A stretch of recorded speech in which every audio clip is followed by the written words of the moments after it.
Bon dia, classe de quart. Bé, ja sabem que la història és una espècie de trencaclosques, les peces del qual són aspectes variats com la religió, l'economia, la societat, la cultura, el pensament, la política.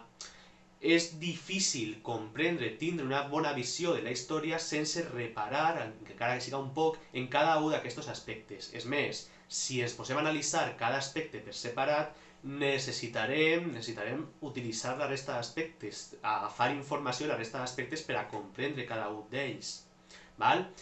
Si hem vist el despotisme il·lustrat, que seria la política o l'aspecte polític en el segle XVIII, ara veurem el que és el segle XVIII des del punt de vista social. És a dir, veurem l'antic règim des del punt de vista social. Per a comprendre l'organització de la societat en l'antic règim, en realitat és necessari anar-se molt lluny, és necessari anar-se als segles X i XI. En aquests segles, Europa encara no s'ha recuperat de l'enfonsament de l'imperi romà. Recordeu que quan l'imperi romà va acabar, es van establir als diferents territoris uns pobles invasors que venien normalment de l'est d'Europa, no? Tenim els visigots, els ostrogots, els francs. Aquests van establir monarquies que moltes vegades van ser prou febles als diferents estats o províncies que abans s'integraven en l'imperi romà.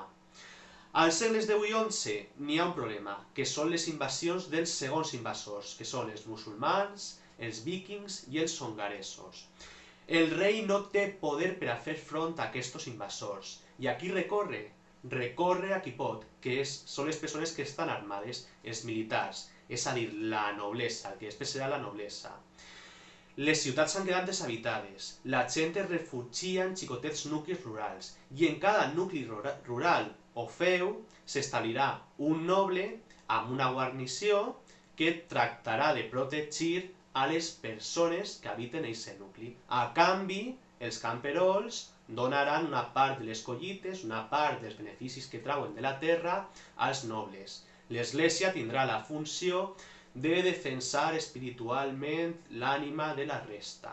Així tenim la societat dividida en 3 estaments i cada estament té una funció. El que passa és que ha plogut moltíssim des de la formació del sistema feudal. Quins canvis han tingut lloc? Quins són els més importants? Per exemple, el desenvolupament de les ciutats, el creixement del comerç, l'enfortiment del poder reial. Ja no són els nobles els qui tenen el poder, ja és el rei el que concentra gran part del poder i el que té exèrcits poderosos per fer front a qualsevol amenaça. També el descobriment d'Amèrica i l'explotació dels seus recursos i de les seues gents. Però continua aquesta classificació de la societat en 3 nivells i sobretot aquesta diferenciació entre privilegiats i no privilegiats. Ja sabeu que els privilegiats són la noblesa i el clergat, i els no privilegiats són la resta. Anem a parlar primerament de la noblesa. Ja sabeu que fa molt temps que la noblesa ja no és guerrera. La noblesa del segle XVIII ha abandonat els feus, s'ha anat a viure a les ciutats, ha construït palaus o cases senyorials i es dedica a cobrar les rendes dels camperols dels seus feus des de les ciutats. És una noblesa rendista perquè es dedica a cobrar les rendes. Està obsessionada amb les apariències. No considera que siga digne treballar per a guanyar-se el seu propi sustent. Aleshores, de vegades s'arriba a tenir deutes molt grans per tal de continuar aparentant. I de vegades s'arriba a vendre els seus drets o les prestacions que li paguen els camperols per tal de pagar un deute.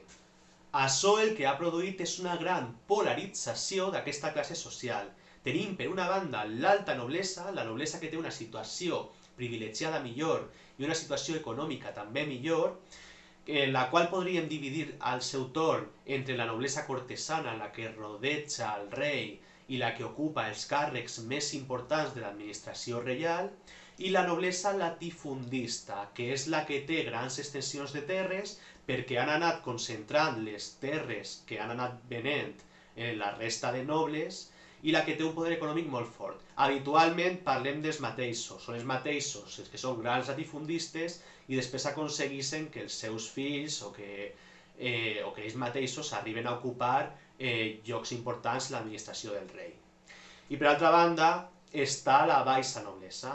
La baixa noblesa són persones que tenen el títol, que són marquesos, són comtes, són senyors, més habitualment comtes i senyors, que és la noblesa originàriament més humil, no?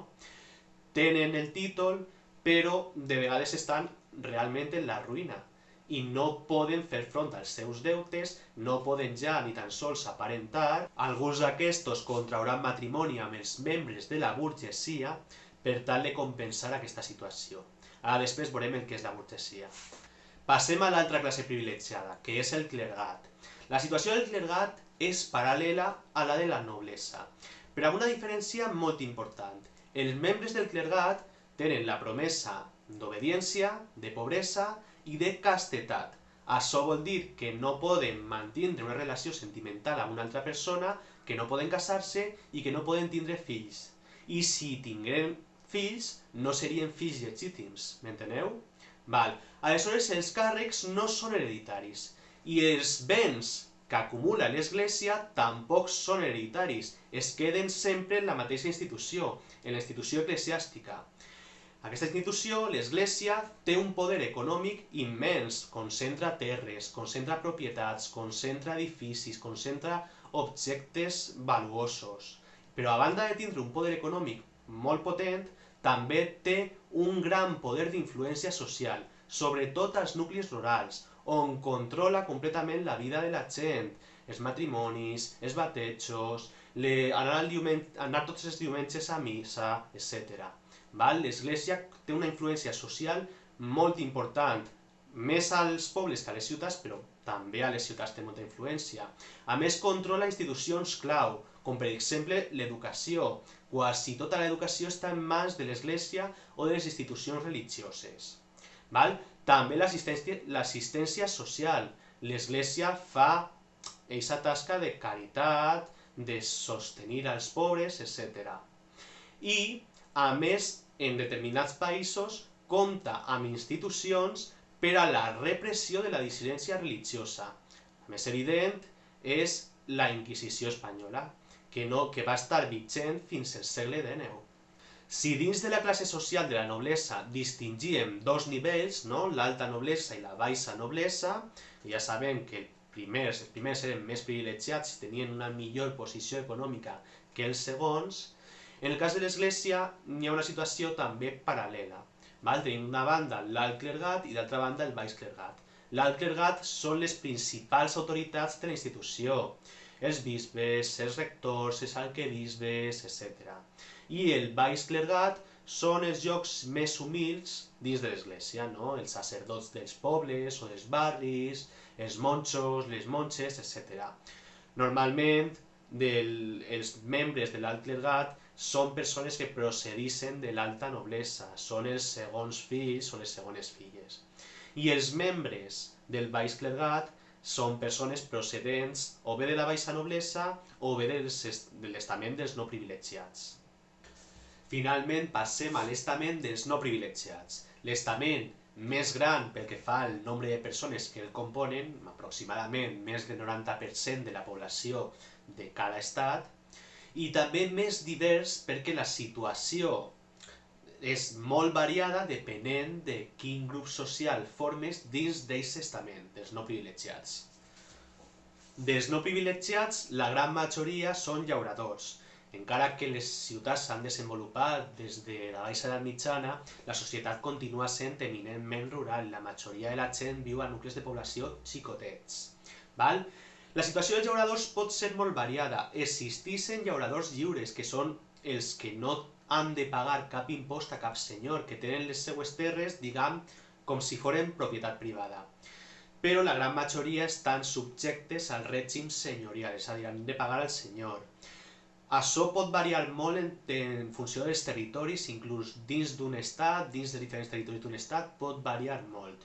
Per exemple, a l'est d'Europa persisteixen els serfs de la gleva, que tenen una situació especialment angoixant i especialment humiliant. A Europa occidental, diguem que aquest feudalisme ha evolucionat des de l'època de l'edat mitjana, però també n'hi ha determinats camperols, sobretot els que tenen xicotetes terres, que ho passen molt malament per tal de mantenir la seva família. Què han de pagar aquests llauradors als seus senyors?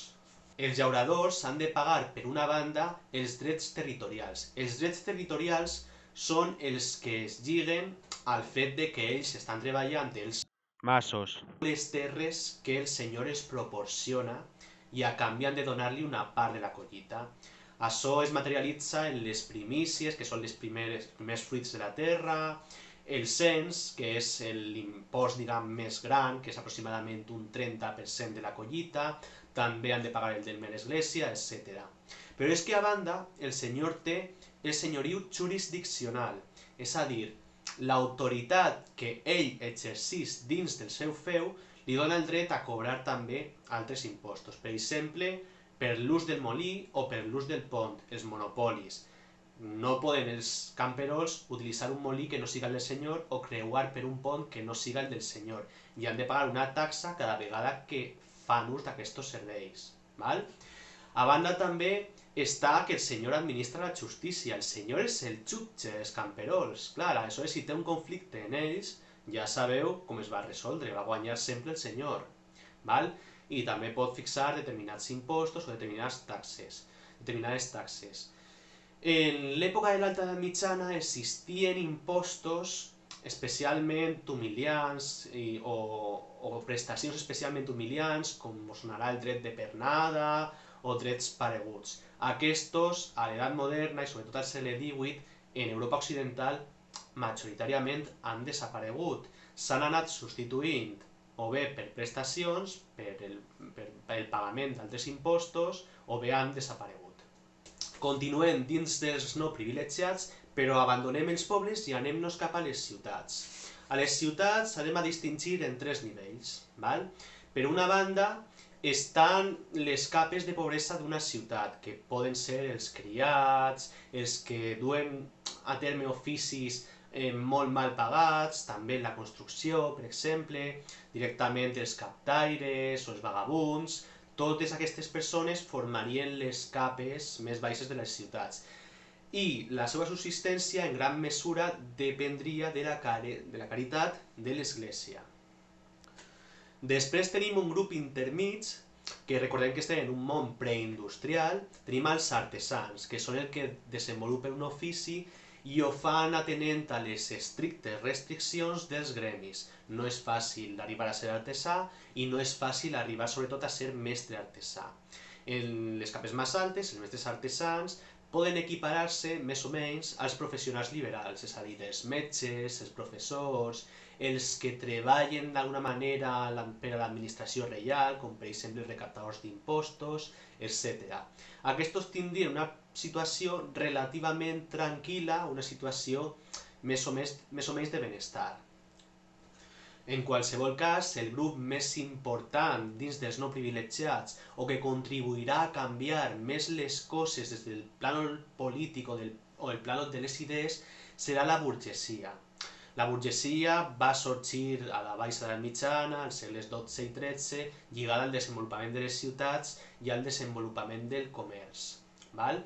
Però la burgesia ha evolucionat, s'ha anat enriquint, ha anat adquirint certs privilegis, s'ha anat millorant la seva situació. De vegades s'ha casat amb membres de la baixa noblesa i fins i tot n'hi ha hagut monarques que han utilitzat els burgesos o donat l'oportunitat als burgesos d'ocupar els càrrecs dins de l'administració. Aquesta classe social, n'hi ha una paradoxa. L'alta burgesia té una posició econòmica molt privilegiada, però no té els privilegis de la noblesa. I la baixa noblesa té els privilegis de la noblesa, de la seva classe social o el seu estament, però té una situació de vegades propera a la ruïna. Aleshores se dona aquesta paradoxa, aquesta contradicció, és que resulta que les contradiccions són impulsores del canvi social i n'hi ha almenys dos molt importants. D'una banda està la falta de funció social de la noblesa, que es dedica a parasitar els llauradors. Quina funció exercís al segle XVIII la noblesa? Si al segle X tenia la funció de protegir a la resta de la societat, al segle XVIII s'associa amb les festes, amb el luxe, amb les apariències, però no produeix res i no té cap funció social important. Val? I d'altra banda està la contradicció que acabem d'esmentar. La situació no privilegiada però d'alts ingressos o d'altes fortunes de la burgesia, d'una part de la burgesia, i la situació privilegiada però en la ruïna de la xicoteta noblesa. Així que aquestes dues contradiccions, si les juntem amb molts altres factors, propiciaran aquest canvi de règim que tindrà lloc després de la Revolució Francesa i després de les revolucions liberals de segle XIX.